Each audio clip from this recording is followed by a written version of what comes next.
Hi hello welcome to my channel. Telangana రాష్ట్ర ప్రభుత్వం రేపు 2 లక్షల వరకు ఉన్నటువంటి రుణాన్ని మాఫీ చేయబోతుంది. ఇప్పటి వరకు అయితే 2 దశల్లో కంప్లీట్ చేసుకున్న ఈ రుణమాఫీని ఇప్పుడు ఆఖరి దశగా 3వ దశ రుణమాఫీని అయితే అమలు చేయనుంది. దీనికి సంబంధించిన పూర్తి వివరాలు ఈ వీడియోలో అయితే తెలుసుకుందాం. మీరు కనుక నా ఛానల్ కి కొత్తగా వచ్చినట్లయితే వెంటనే సబ్స్క్రైబ్ చేసుకోండి. అలాగే ఈ వీడియోకి లైక్ చేయడం మాత్రం మర్చిపోకండి. ఇక విషయంలోకి వెళ్ళినట్లయితే రేపు ఆగస్టు 15 కావడంతో కట్ ఆఫ్ తేదీగా నిర్ణయించినటువంటి రైతు రుణమాఫీ సంబంధించి రేపే ఆఖరి దశ రుణమాఫీని అయితే రాష్ట్ర ప్రభుత్వం అమలు చేయబోతుంది. దీనికి సంబంధించిన నిధులను అయితే ఇప్పటికే సమకూర్చుకుంది.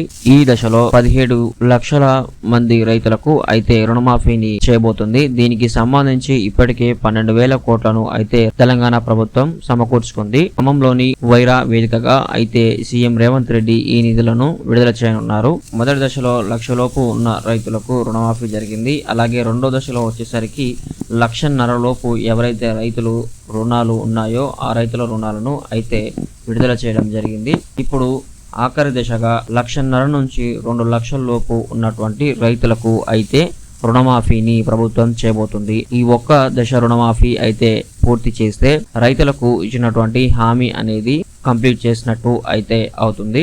దీనికి సంబంధించి ఇంకా కొంతమంది రైతుల్లో అయితే రుణాలు మాఫీ అవ్వలేదు. దీని తర్వాత 2 లక్షల లోపు ఎవరైతే రైతులు ఉన్నారో ఆ రైతులు ముందుగా వడ్డీ కడితే మాత్రమే ఈ రుణమాఫీ చేస్తామని అయితే ఇటీవల ప్రభుత్వం తెలిపిన విషయం తెలిసిందే. ఎవరైతే ఇంతవరకు వడ్డీని బ్యాంకులకు చెల్లించలేదో వాళ్ళు వెంటనే చెల్లించాలని అయితే ప్రభుత్వం ఆదేశాలు జారీ చేసింది.